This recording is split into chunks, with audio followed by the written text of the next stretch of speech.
لا إله إلا الله محمد رسول الله عليه صلاة الله وآله والأحبة منفعنا وانفعنا بالقرآن العظيم الذي يرفع مكانه وأيدت سلطانه وقد جاء أعز من قائل سبحانه فإذا قرأناه فاتبع قرآنه ثم إن علينا بيانه أحسن كتبك نظاما. Assalamualaikum warahmatullahi wabarakatuh. Pada video kali ini saya akan mengisahkan tentang anak penghafal Al-Quran. Setiap orang tua, calon orang tua, atau muslim manapun kita pasti memimpikan dan mengharapkan anak atau calon anak kita menjadi anak cerdas, pintar, berprestasi di sekolah, salih, berbakti kepada orang tua, mampu sekolah yang tinggi, dan mendapat gelar yang tinggi dan sukses. Sebuah kebohongan jika kita orang tua atau calon orang tua yang menginginkan anaknya menjadi bandel, maling, gelandangan, penjahat, dan segala atribut buruk lainnya, meski orang tuanya adalah seorang penjudi. Maka sebelum saya mengisahkan kisah-kisah anak penghafal Al-Quran ini, ingin saya memberitahukan bahwa segala pengharapan besar kepada anak tersebut dapat diraih dengan Al-Quran. Anak akan menjadi seperti yang diimpikan jika kita secara tekun, sabar, dan disiplin dalam mengajarinya menjadi penghafal Al-Quran. Mengapa harus Al-Quran? Sebab dengan Al-Quran kecerdasan anak akan melampaui materi yang dipelajari oleh anak-anak lain di sekolah. Semua berkat dari keajaiban dan dahsyatnya Al-Quran yang diturunkan oleh Allah Subhanahu wa Ta'ala kepada umat manusia, ayat-ayat ajaib Al-Quran mampu menggentarkan jiwa-jiwa dan hati orang yang sakit. Ayat-ayatnya mampu menjernihkan pikiran, hati, dan jiwa manusia. Hafalannya mampu mencerdaskan otak dan menyembuhkan berbagai penyakit fisik maupun kejiwaan yang diderita oleh manusia. Al-Quran memang bukan semata-mata bacaan berpahala, namun juga menjadi kunci bagi kebahagiaan dunia dan akhirat seseorang. Para penghafal Al-Quran memiliki dua keistimewaan sekaligus, yaitu keistimewaan dunia dan akhirat. Keistimewaan dunia antara lain Hizbul Quran merupakan nikmat rohani, mendatangkan kebaikan, berkah, dan rahmat bagi penghafalnya. Hafiz Al-Quran mendapatkan penghargaan khusus dari Nabi Muhammad SAW, dihormati oleh umat manusia dan menjadi keluarga Allah Subhanahu wa Ta'ala di muka bumi. Sedangkan keistimewaan di akhirat meliputi Al-Quran menjadi penolong syafaat penghafalnya, meninggikan derajat di surga. Penghafal Al-Quran bersama para malaikat yang mulia dan taat diberi tajul karomah, mahkota kemuliaan. Kedua orang tua diberi kemuliaan dan pahala yang berlimpah. Video ini bukan hanya mengisahkan kisah-kisah hebat para bocah penjaga wahyu Allah Subhanahu wa Ta'ala yang hafal Al-Quran, namun juga dituturkan rahasia para orang tua dalam mendidik anak-anaknya agar mudah hafal Al-Quran. Lantas bagaimana kisah-kisah anak ajaib ini sebelum lahir dan sampai mampu menghafal Al-Quran tersebut? Dikisahkan ada seorang bocah ajaib yang lahir di Aljazair yang telah mampu menghafal ayat-ayat Allah Subhanahu wa Ta'ala sejak usia 3 tahun. Ia adalah Abdurrahman Fari. Saat umur 2 tahun, Fari sudah bisa berbicara. Luar biasanya, kalimat pertama yang dikeluarkan dari mulutnya adalah surah Al-Kahfi. Di dalam kandung ibu, janin tidak bermain-main menjalani awal hidupnya. Di dalam kandungan, sejak ruh ditiupkan oleh malaikat, janin telah mulai menyerap segala sesuatu yang ia dengar dan rasakan oleh ibunya. Meski belum dilahirkan, namun perkembangan organ janin, terutama otak, sudah mencapai tahap perkembangan yang signifikan. Otak janin mampu mendengar dan merasakan setiap gerak lingkungan di sekitarnya. Oleh karena itu, pendidikan sejati bagi anak harus dimulai sejak di dalam kandungan. Orang-orang barat sangat memahami hal tersebut, sehingga mereka berlomba-lomba memberi nutrisi sehat bagi ibu hamil dan memperdengarkan musik-musik klasik sejak dalam kandungan agar anaknya lahir dengan cerdas. Kondisi tersebut juga disadari oleh Ibunda Fari ketika mengandungnya.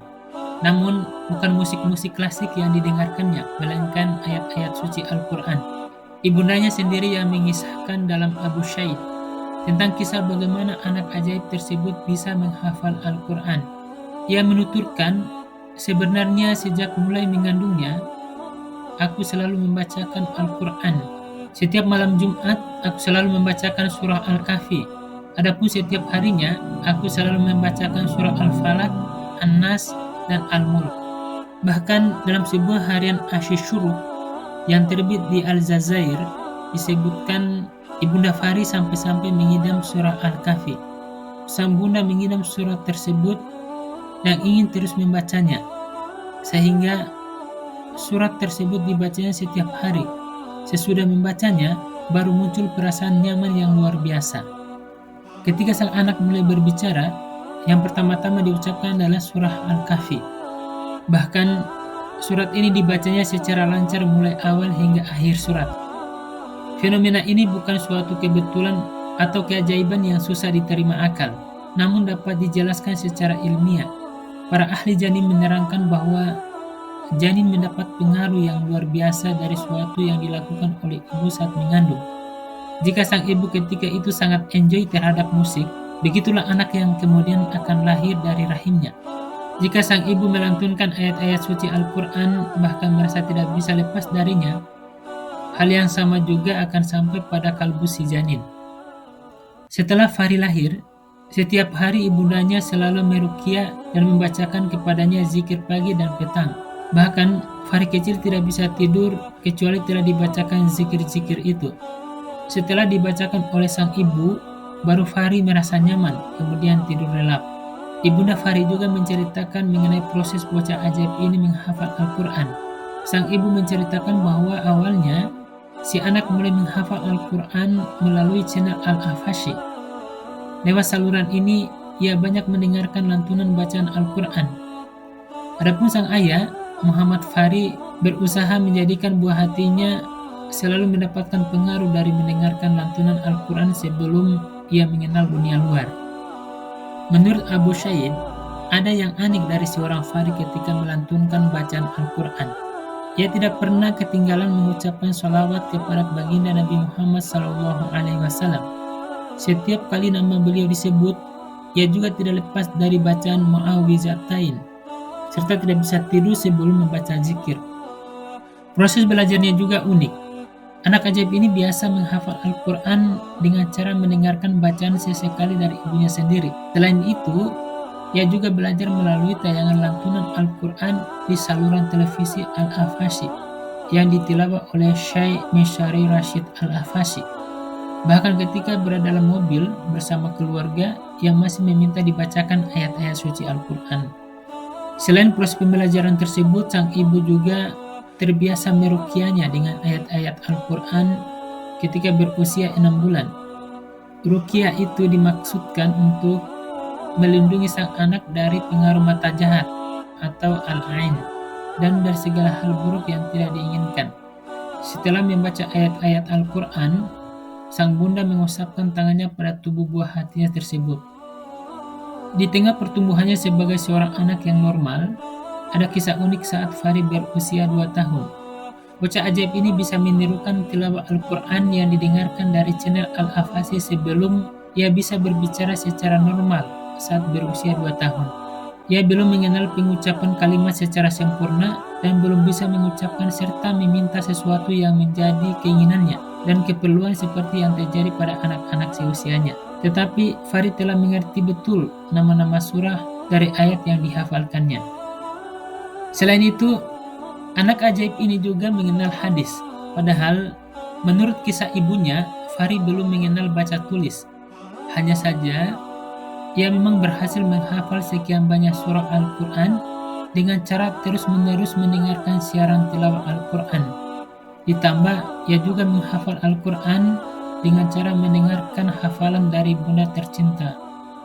Atas kecerdasannya dalam menghafal ayat suci, Fahri digelari sebagai Farisul Quran atau jawara Al-Quran di negerinya, Aljazair.